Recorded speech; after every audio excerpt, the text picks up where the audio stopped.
تەقینەوەی هێرشە چەکداریەکانی ڕۆژی هەینی کە لە کوێیت و تونس و فەڕەنسا ئەنجام دران کاردانەوەی زۆریان لێکەوتونەتەوە و حکوومەتی هەر سێ وڵاتیش ڕێوشێنی ئەمنی تونند و تۆڵیان گرتووەتە بەر.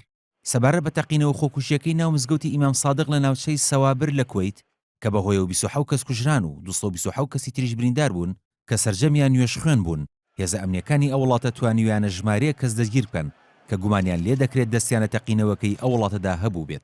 حکوومەتیش ماتەمینی فەرمی لە سەرتاسەری کوێیتدا ڕاگەیاند. هاوکات ئەنجومەنی هاریکاری کەندا و ئیدانی تەقینەوەکەی کوێیتی کردو. عەبدوڵەتیف زەیانی ئەمینداری ئەنجومەنەکە تەقینەوەکەی بە پێچەوانەی بنەماکانی ئیسلام ناوبرد.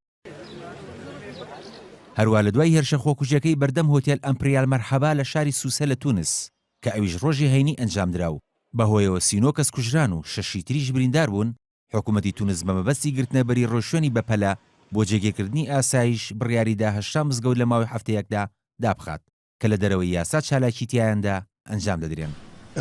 خلية التنسيق الأمني والمتابعة لە کۆنفرانسێکی ڕۆژنامەوانیشدا حەبیب سەید سەرۆکوەزیرانی تونس ڕایگەیاند جگە لە داخستنی ئەو مزگەوتانە ڕێوشێنی توندش بە هەر حیزب و کۆمەڵەیەک دەگرنە بەر ئەگەر دەسوول پێشێل بکەن کە دەگاتە ڕادەی هەڵۆشاندنەوەیان. هاوکات بە مەبەستی دەربڕنی ناڕەزایی لە بەرامبەر تەقینەوەکەی ڕۆژی هەینی زوتنەوەی نەهزەی ئیسلامی و ژمارەی ڕێکخراوی جەماوەری ڕێپێوانێکی بەرفراوانیان ڕێخست. سەبارەت بە هێرشەکەی فەڕەنساش کە لەلایەن دوو چەکدارەوە کرایە سەر کارگەیەکی غاز لە شاری لیۆن لە فەڕەنسا و بەهۆیەوە کەسێک کوژرا و ژمارێکی تریش بریندار بوون.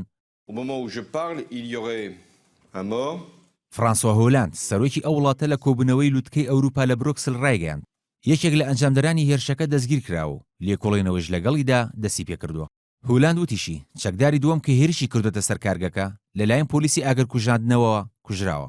بانکیمۆنیش سکرتێری گشتینەتەوە یەکگرتوەکان داوای چەسماندنی دادوەری کردو وتی ئەو هێرشانە کۆمەڵگەی نەدەوڵەتی لاواز ناکات بەڵکو گڕوتینی زیاتری پێدەبەخشێت بۆ شکستێنان بە ئەنجامدەرانی. هاوکات وەزارەتی دەرەوەی ئەمریکا ڕایگەیاند تا ئێستا هیچ بەڵگەیەکیان لە بەردەستدا نییە کە هەمانگی لە ئەنجامدانی هێرشەکانی سەر فەڕەنسا و تونس و کوێیدا هەبوو بێت. ئەوە لە کاتێکدا ڕێکخراوی داعش بەرپرسیارەتی هەر سێ تەقینەوەکەی لە ئەسۆی خۆی گرتووە. هەروە سێشەمەی ڕابردووش لایەنگرانی خۆی لە هەموو جیهاندا هاندا بوو هێرشە چەکدارەکانیان لە ماوەی مانگی ڕەمەزاندا دژ بە مەسیحیەکان و شیعە و ئەو هاوڵاتیە سوننانە شڕ بکەنەوە کە شانبەشانی هێزەکانی هاوپەیمانی نەدەوڵەتی بە فەرماندەی ئەمریکا دەجەنگن. هەروە ساڵێکیش بەسەر ڕاگەیاندنی دەوڵەتی خەلافە لەلایەن داعشەوە تێپەڕ بووە کە لە 27 مانگی حوزەیرانی ساڵی ڕابردوودا ئەبوو بەکر بەغدادی خۆی بە خەلیفەی ئەو دەوڵەتە ناسان. کاروان شێخ محسین NRT دائمة في الدين والدنيا.